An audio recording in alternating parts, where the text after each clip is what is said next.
Saudara-saudari terkasih di dalam Tuhan Yesus Kristus, semoga kita semua dalam keadaan sehat bersama keluarga.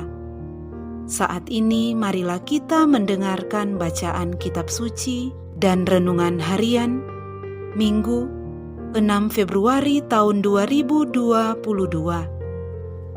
Marilah berdoa. Dalam nama Bapa dan Putra dan Roh Kudus. Amin. Allah Bapa yang penuh kasih, pada saat ini kami akan membaca dan merenungkan firman-Mu. Kami mohon, bukalah hati kami, agar kami dapat hidup seturut dengan firman-Mu. Demi Kristus Tuhan dan pengantara kami. Amin. Bacaan pertama. Bacaan dari kitab Yesaya. Dalam tahun wafatnya Raja Uzia, aku Yesaya melihat Tuhan duduk di atas takhta yang tinggi dan menjulang, dan ujung jubahnya memenuhi bait suci. Para serafim berdiri di sebelah atasnya, masing-masing mempunyai 6 sayap. Mereka berseru seorang kepada yang lain, "Kudus, kudus, kuduslah Tuhan semesta alam. Seluruh bumi penuh kemuliaan-Nya." Maka bergoyanglah alas ambang pintu disebabkan oleh suara orang yang berseru itu. Dan rumah itu pun penuhlah dengan asap. Lalu aku berkata, "Celakalah aku binasa. Sebab aku ini seorang yang najis bibir, dan aku tinggal di tengah-tengah bangsa yang najis bibir. Namun mataku telah melihat Sang Raja Tuhan semesta alam." Tetapi seorang dari para serafim itu terbang mendapatkan aku. Di tangannya ada bara api yang diambilnya dengan sepit dari atas mezbah. Ia menyentuhkan bara api itu pada mulutku serta berkata, "Lihat, bara ini telah menyentuh bibirmu. Maka kesalahanmu telah dihapus dan dosamu telah diampuni." Lalu aku mendengar suara Tuhan berkata, "Siapakah yang akan kuutus? Dan siapakah yang akan pergi atas namaku?" Maka aku menjawab, "Ini aku, utuslah aku." Demikianlah sabda Tuhan. Syukur kepada Allah. Bacaan kedua. Bacaan dari surat pertama Rasul Paulus kepada jemaat di Korintus. Saudara-saudara, aku mau mengingatkan kamu kepada Injil yang sudah kuwartakan kepadamu, dan sudah kamu terima, dan yang di dalamnya kamu teguh berdiri. Dan yang di dalamnya kamu teguh berdiri. Oleh Injil itu kamu diselamatkan, asal kamu berpegang teguh padanya, sebagaimana kuwartakan kepadamu. Asal kamu berpegang teguh padanya, sebagaimana kuwartakan kepadamu, kecuali kalau kamu sia-sia saja menjadi percaya.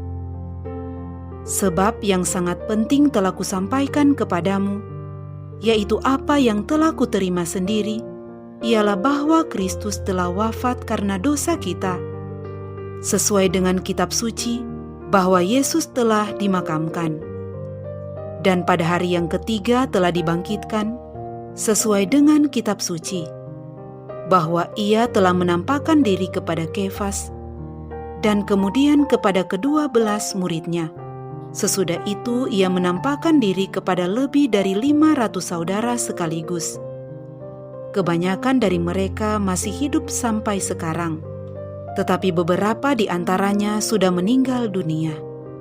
Selanjutnya Yesus menampakkan diri kepada Yakobus, lalu kepada semua rasul. Dan yang paling akhir Ia menampakkan diri juga kepadaku, seperti kepada anak yang lahir sebelum waktunya. Karena aku adalah yang paling hina dari semua rasul, dan tak layak disebut rasul, sebab aku telah menganiaya jemaat Allah. Tetapi berkat kasih karunia Allah aku menjadi sebagaimana aku sekarang. Dan kasih karunia yang dianugerahkannya kepadaku tidaklah sia-sia. Sebaliknya, aku telah bekerja lebih keras daripada mereka semua. Tetapi bukannya aku, melainkan kasih karunia Allah yang menyertai aku. Sebab itu, entah aku entah mereka, begitulah kami mengajar, dan begitu pula lah kamu mengimani. Sebab itu baik aku maupun mereka, demikianlah kami mengajar, dan demikianlah kamu menjadi percaya. Demikianlah sabda Tuhan. Syukur kepada Allah. Bacaan Injil. Inilah Injil suci menurut Lukas. Dimuliakanlah Tuhan. Sekali peristiwa, Yesus berdiri di pantai Danau Genesaret. Banyak orang mengerumuni Dia hendak mendengarkan firman Allah. Yesus melihat 2 buah perahu di tepi pantai. Nelayan-nelayannya telah turun dan sedang membasuh jala. Yesus naik ke dalam salah satu perahu itu, yaitu perahu Simon, dan menyuruh dia supaya menolakkan perahu itu sedikit jauh dari pantai. Lalu Yesus duduk dan mengajar orang banyak dari atas perahu. Setelah selesai berbicara, Yesus berkata kepada Simon, "Bertolaklah ke tempat yang dalam, dan tebarkanlah jalamu untuk menangkap ikan." Simon menjawab, "Guru, telah sepanjang malam kami bekerja keras, dan kami tidak menangkap apa-apa. Tetapi karena perintahmu, aku akan menebarkan jala juga." Dan setelah melakukannya, mereka menangkap ikan dalam jumlah besar, sehingga jala mereka mulai koyak. Lalu mereka memberi isyarat kepada teman-teman di perahu yang lain, supaya mereka datang membantu. Maka mereka itu datang, lalu mengisi kedua perahu itu dengan ikan hingga hampir tenggelam. Melihat hal itu, Simon Petrus tersungkur di depan Yesus dan berkata, "Tuhan, tinggalkanlah aku, karena aku ini orang berdosa." Sebab Simon dan teman-temannya takjub karena banyaknya ikan yang mereka tangkap. Demikian juga Yakobus dan Yohanes, anak-anak Zebedeus, yang menjadi teman Simon. Yesus lalu berkata kepada Simon, "Jangan takut, mulai sekarang engkau akan menjala manusia." Sesudah menghela perahu-perahunya ke darat, mereka pun meninggalkan segala sesuatu dan mengikut Yesus. Demikianlah sabda Tuhan. Terpujilah Kristus. Saudara-saudari terkasih di dalam Tuhan Yesus Kristus, renungan kita di saat ini diberi judul, "Utuslah Aku." Saudara-saudari terkasih, dewasa ini gereja membutuhkan orang-orang yang dengan gagah berani mau menjadi pewarta kabar keselamatan Allah. Keberanian ini sangat cocok dengan apa yang diserukan oleh Nabi Yesaya pada bacaan hari ini. "Inilah aku, utuslah aku." Saudara-saudari terkasih, apakah masing-masing dari kita juga berani mengatakan seperti itu? Pada bacaan Injil, Tuhan Yesus menyemangati Petrus dan teman-teman untuk bertolak ke tempat yang lebih dalam. Untuk memiliki keberanian perutusan yang kuat, kita membutuhkan keyakinan bahwa Tuhan Yesus menyertai kita melalui tubuh dan darah-Nya yang telah dicurahkan bagi kita semua. Saudara-saudari terkasih, bacaan-bacaan kitab suci yang kita dengarkan hari ini berbicara tentang status kita sebagai murid-murid Kristus dan tanggung jawab yang melekat padanya, yaitu menjadi penjala manusia. Ketika Tuhan Yesus sedang berjalan di pesisir pantai Danau Genesaret, Ia bertemu dengan banyak orang. Mereka mendengarkan pengajarannya. Tetapi tindakan Tuhan Yesus dalam Injil hari ini menjadikan Petrus sebagai penjala manusia. Tindakan Tuhan Yesus menjadikan Petrus sebagai penjala manusia, memperlihatkan kehendak-Nya yang lebih dalam lagi.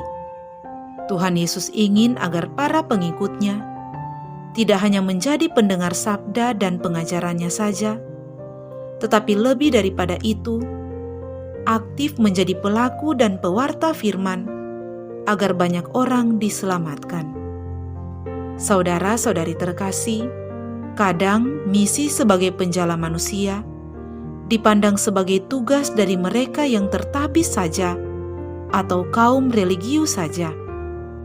Umat beriman umumnya merasa tidak layak atau tidak mampu untuk menjadi penjala manusia karena merasa tidak tahu kitab suci, ilmu teologi, ilmu pastoral, dan sebagainya. Pandangan seperti ini sangat keliru, sebab syarat yang utama yang diminta oleh Tuhan bukanlah pertama-tama kehebatan pengetahuan dan keterampilan diri kita, melainkan ketaatan kita pada Kristus. Mari kita bercermin dari 3 tokoh iman dalam bacaan kitab suci hari ini. Yang pertama adalah Nabi Yesaya. Nabi Yesaya pada awalnya merasa tidak layak di hadirat Allah yang Maha Kudus. Ia berkata, "Celakalah aku, sebab aku seorang yang najis bibir, dan aku tinggal di tengah-tengah bangsa yang najis bibir." Tetapi Tuhan ternyata tidak mencari orang yang sempurna untuk menjadi utusannya. Lewat serafim, Tuhan menyentuh bibir Yesaya dan menyucikannya. Ia mengampuni dosa Yesaya, dan meminta kesediaannya untuk diutus. Yesaya yang awalnya merasa tidak layak ini kemudian menjawab, "Inilah aku, utuslah aku." Tokoh iman yang kedua yang dapat menjadi cerminan kita adalah Petrus. Petrus hanyalah seorang nelayan kecil di Galilea. Ia tidak punya latar belakang pendidikan tinggi, bukan juga orang yang dihormati di kalangan Israel. Tetapi ia mendengarkan perintah Tuhan Yesus untuk menebarkan jala di tempat yang dalam, walaupun sudah sangat lelah karena baru saja menjala ikan semalam-malaman tanpa hasil apapun. Karena ketaatannya kepada perintah Tuhan, hasilnya luar biasa. Mereka mendapatkan ikan yang sangat melimpah. Petrus melihat kuasa Tuhan dalam diri Yesus. Ia kemudian tersungkur di depan Yesus dan memohon agar dia pergi dari dirinya yang tidak layak itu. Tetapi Tuhan Yesus justru memanggilnya secara istimewa. Tuhan Yesus berkata, "Jangan takut, mulai dari sekarang engkau akan menjala manusia." Tokoh iman yang ketiga adalah Rasul Paulus. Rasul Paulus adalah seorang musuh jemaat Kristus perdana. Ia sendiri menyebut dirinya sebagai yang paling hina di antara para rasul, karena ia telah menganiaya jemaat Kristus. Tetapi Tuhan Yesus telah menjumpai manusia hina ini, sehingga ia bertobat dan menjadi pewarta Injil yang sangat unggul. Dengan gigih dan berani, Rasul Paulus telah berkeliling mewartakan Injil dengan keyakinan bahwa oleh Injil orang akan diselamatkan. Demikian Rasul Paulus pun menjadi seorang penjala manusia yang unggul. Saudara-saudari terkasih, baiklah memang bila kita mempunyai telinga yang selalu mendengarkan sabda. Namun ini tidak cukup, sebab Tuhan juga mengutus kita untuk mewartakan Injil agar semakin banyak orang diselamatkan. Jangan kita takut dan merasa tidak layak. Pertama-tama Tuhan hanya butuh ketaatan serta dedikasi yang tulus kepada panggilannya.